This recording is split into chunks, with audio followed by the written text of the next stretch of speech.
Olá, gente! Sou a professora Raíssa Késia. Nessa aula, vamos falar sobre os fungos. Vou apresentar um experimento utilizando fungos. Vou apresentar também algumas doenças causadas por esse reino, como também algumas curiosidades.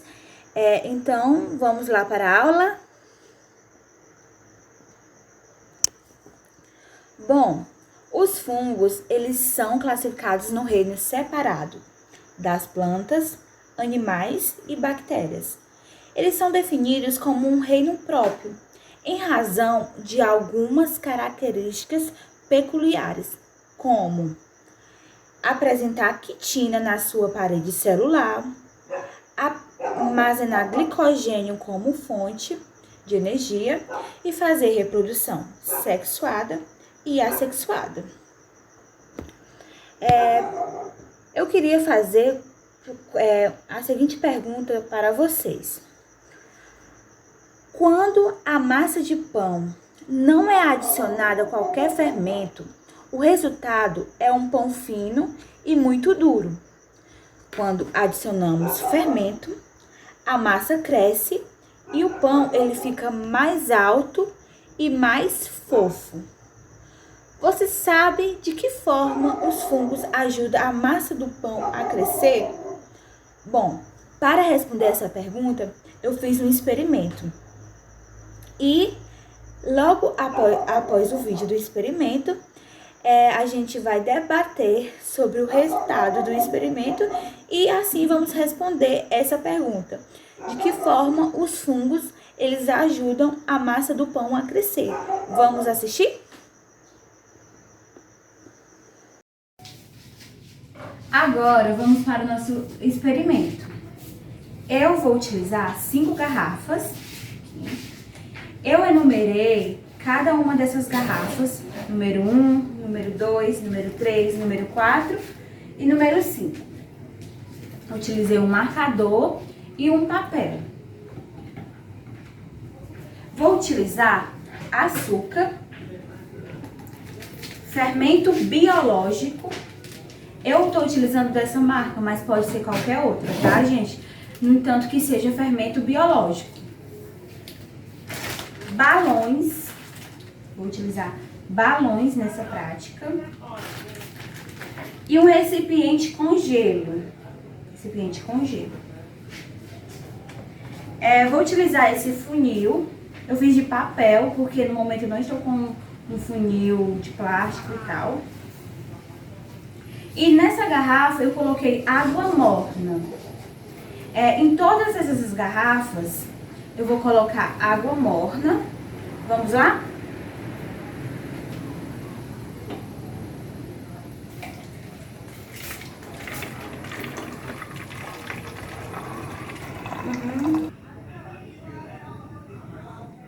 Já enchi todas essas 5 garrafas com água morna. Ó, tá aqui, acabou. Já estão todas cheias. Agora, na garrafa número 1, eu vou colocar açúcar. Na garrafa número 2, vou colocar açúcar. E na garrafa número 5, vou colocar açúcar. Na garrafa número 1, número 2 e número 5, vou colocar açúcar. Vamos lá.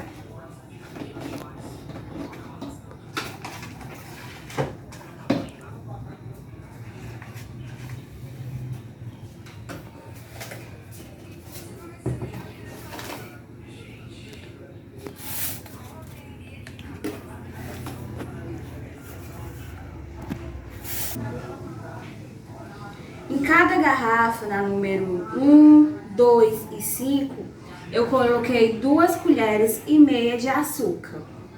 Agora, nessas 3 garrafas, eu vou colocar o fermento. Não só nas 3, mas nas 5 garrafas eu vou colocar o fermento biológico.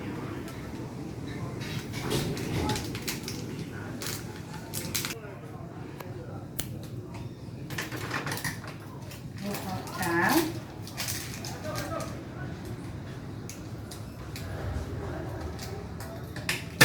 e vou colocar em todas as 5 garrafas o fermento biológico. Vou começar com a número 1.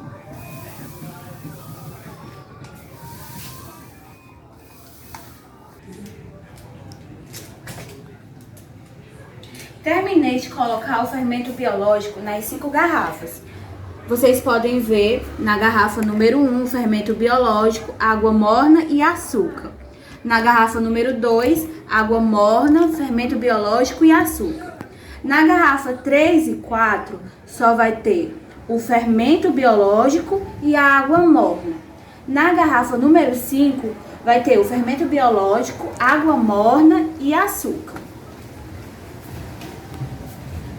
Agora, vamos fazer a utilização desses balões. Vocês vão colocar o balão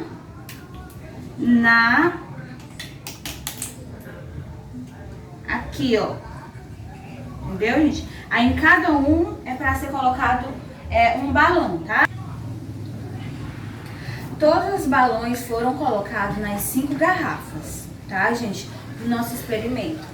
Agora eu vou utilizar o recipiente com gelo. A garrafa número 5 vai estar dentro de um recipiente com gelo. Aí a gente vai esperar qual dessas garrafas o balão vai encher, tá? A garrafa número 1, 2, 3, 4 e 5. Só lembrando, a garrafa número 1, fermento biológico, açúcar e água morna. A 2 do mesmo jeito. A 3 e a 4 só tem fermento biológico e água morna. A 5 tem a mesma quantidade de ingredientes da 1 e da 2. A única diferença é que ela está no recipiente de gelo. E a gente vai descobrir se o balão vai encher estando no recipiente de gelo, tá? Vocês também podem agitar. Ó, a garrafa número 1. Garrafa número 2, aí vocês agitam. Garrafa número 3. Garrafa número 4. Número 5, para misturar.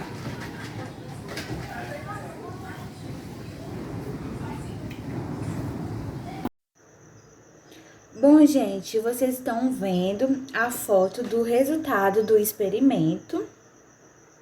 E eu fiz no início da aula a seguinte pergunta: como os fungos ajudam a massa do pão a crescer?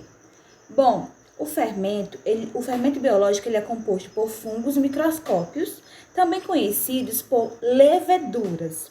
E quando a massa ela é aquecida no forno, as leveduras elas vão se multiplicar, elas vão consumir o açúcar e o amido contido na farinha, e como resultado disso, as leveduras elas vão liberar o álcool.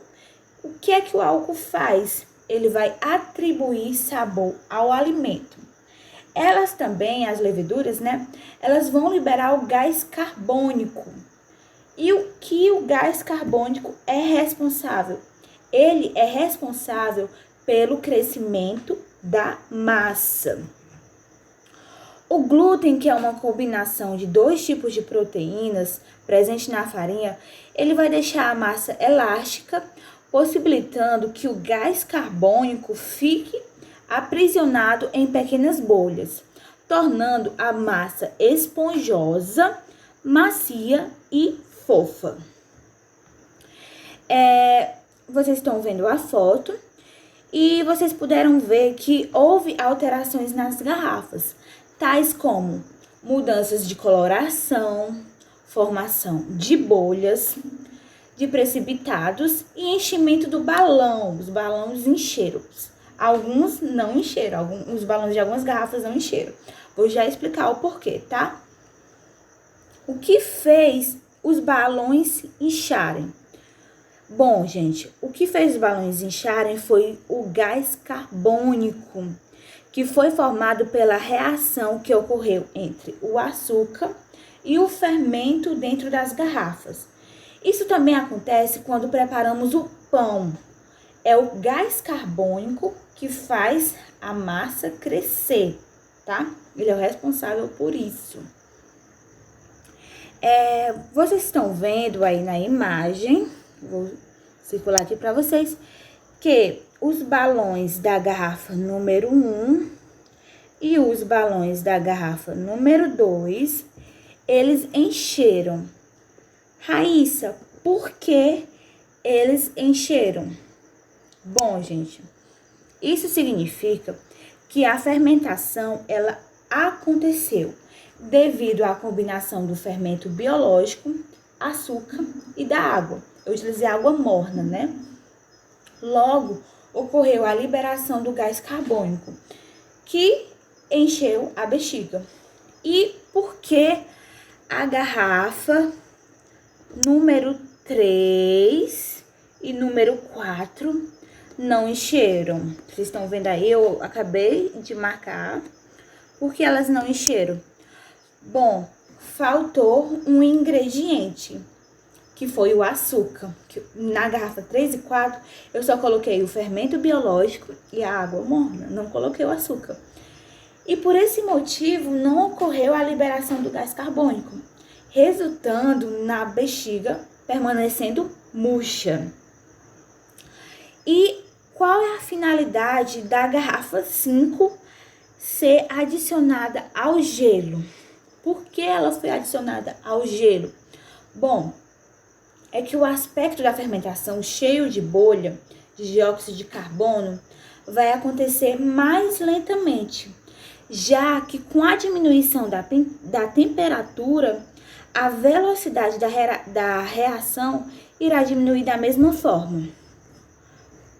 Ou seja, eu coloquei a garrafa dentro de um recipiente de água, com gelo, e vai diminuir a temperatura, né? Com a diminuição da temperatura, a velocidade da reação irá diminuir da mesma forma, tá, gente? Então, encheu a garrafa número 1, a garrafa número 2. A 5, ela vai encher também, só que a velocidade da reação vai ser mais lenta, por conta de estar num recipiente com gelo. A garrafa número 3 e a garrafa número 4 não encheu, por conta que faltou um ingrediente, né, que foi o açúcar, para as leveduras consumir. E o que faz a massa do pão crescer é o gás carbônico, que é liberado quando as leveduras elas vão consumir o açúcar, tá? Bom, os fungos, eles podem ser fungos microscópicos formados por uma única célula. Qual o nome de um ser que é formado por uma única célula? Qual é o nome que a gente dá? Unicelular. Os fungos são unicelulares, como é o caso das leveduras. As leveduras são um exemplo de fungos unicelulares. E eles também podem formar formas pluricelulares, que atingem um tamanho considerável, como os bolores e os cogumelos, tá? Eles também podem ser pluricelulares. Vocês sabem qual é o maior ser vivo da Terra? Bom, gente, não é a baleia, não é o elefante, não é nada disso. O maior ser vivo da Terra é o fungo. É um tipo de fungo, né? O maior fungo conhecido vive sobre o solo de uma floresta nos Estados Unidos, e ele ocupa uma área subterrânea de cerca de 9 quilômetros quadrados. Essa é uma informação muito importante, né? Que a gente teve agora, que o maior ser vivo da Terra é um fungo. Os fungos, eles são heterótrofos. Raíssa, o que significa? Eles não produzem o próprio alimento. Eles dependem da ingestão de matéria orgânica, viva ou morta, para sobreviver. As espécies que se alimentam de matéria orgânica morta possuem um papel importante na decomposição de animais e vegetais e são chamadas de saprófagas. Na imagem, eu coloquei alguns exemplos de fungos. Eu vou ampliar aqui para vocês verem, né? Eu coloquei a fonte também embaixo da imagem para vocês depois quiserem pesquisar e olhar com mais a fundo, né? E fazer uma leitura também. Na primeira imagem eu coloquei o exemplo do cogumelo. O cogumelo é um fungo, vocês estão vendo. Na segunda imagem eu coloquei um exemplo de um bolor. Na terceira imagem eu coloquei o exemplo de uma levedura. São exemplos de fungos. Na quarta imagem eu coloquei o exemplo de orelhas de pau. Cogumelos, bolores, leveduras e orelhas de pau. São alguns exemplos de fungos. Eu coloquei a seguinte pergunta: qual o habitat dos fungos? Vocês sabem onde os fungos vivem? Eu coloquei algumas imagens aí, algumas figuras, vocês estão vendo. Eu coloquei solo, água, vegetais, animais, que é o cachorro aí, no homem e nos detritos em geral. O fungo vive em diversos tipos de habitats. Eles são encontrados no solo, na água, nos vegetais, nos animais, no homem e em detritos em geral, tá, gente? Vamos falar agora sobre a reprodução dos fungos. Os fungos, eles podem se reproduzir de maneira sexuada ou assexuada, sendo que o vento é considerado um importante condutor que espalha os propágulos e fragmentos de hifa, favorecendo assim a reprodução e a proliferação dos fungos. Eu coloquei um esquema, vocês estão vendo aí. A reprodução assexuada ela pode ocorrer de diversas formas. Uma forma comum de reprodução apresentada por organismos unicelulares, que eu citei no início, que um exemplo de organismos unicelulares são as leveduras, é o brotamento. Como é que ocorre o brotamento? No qual vai ocorrer o crescimento de um broto a partir da célula-mãe. As leveduras elas também podem se reproduzir por divisão celular simples. Os mofos ou bolores, bastante encontrados em alimentos em decomposição, eu mostrei uma foto no slide anterior dos bolores, né? Eles produzem esporos assexuadamente, o que origina novos fungos. No entanto, muitas espécies também podem se reproduzir sexuadamente. E Raíssa, como é a reprodução sexuada dos fungos? Eu vou aqui. A reprodução sexuada ocorre em 3 etapas. Eu vou circular aqui para vocês, tá, gente? A plasmogamia, a cariogamia e a meiose. São as 3 etapas da reprodução sexuada dos fungos. Primeiramente, vamos falar sobre a plasmogamia. Vamos falar sobre ela. O que é que ocorre nessa etapa? Nessa etapa vai ocorrer a fusão do citoplasma de 2 micélios, como em muitas espécies, os núcleos não se fundem imediatamente. Os núcleos haploides permanecem aos pares na célula. Esse micélio é denominado de cariótipo. Com o passar do tempo, esses núcleos eles passam a dividir-se sem que haja a fusão. E a cariogamia, vou circular aqui para vocês verem aqui no esquema. Vou falar agora sobre a cariogamia, tá? Essa fase pode demorar horas e até mesmo anos. Aqui vai ocorrer a fusão dos núcleos haploides, o que forma células diploides. No ciclo de vida dos fungos, apenas o zigoto é uma fase diploide, tá? E vamos falar agora sobre a meiose. A meiose está aqui embaixo, aqui no esquema, né? Circulei agora para vocês. A meiose, nessa etapa, ela é de extrema importância, pois vai restabelecer a forma haploide e vai originar esporos com maior variabilidade genética.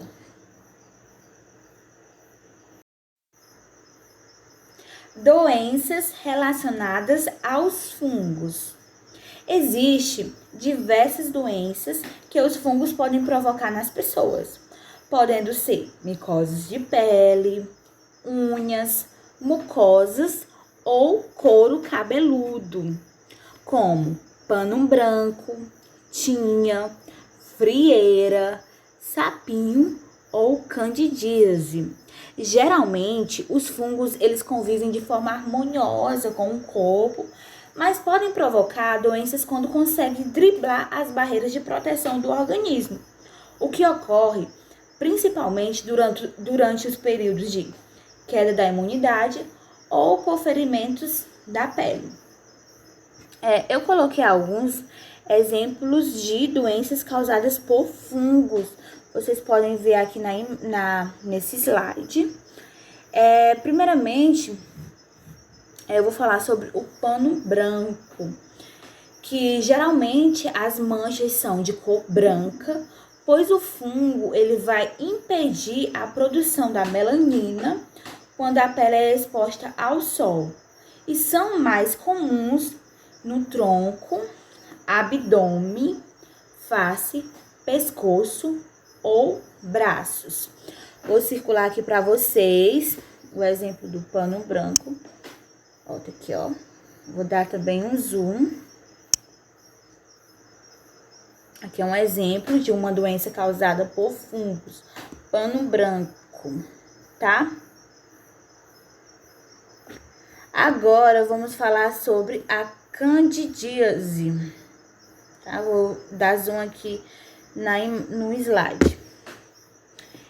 A candidíase, as regiões do corpo mais afetadas são as dobras da pele, como virilhas, axilas e entre os dedos das mãos e dos pés, as unhas, e também pode atingir mucosas como boca, esôfago, vagina e reto.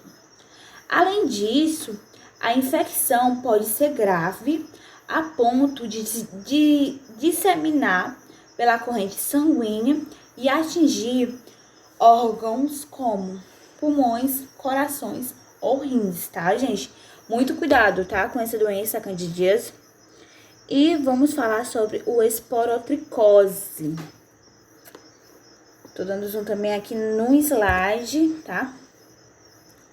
Este fungo também pode ser transmitido pela arranhadura de gatos contaminados.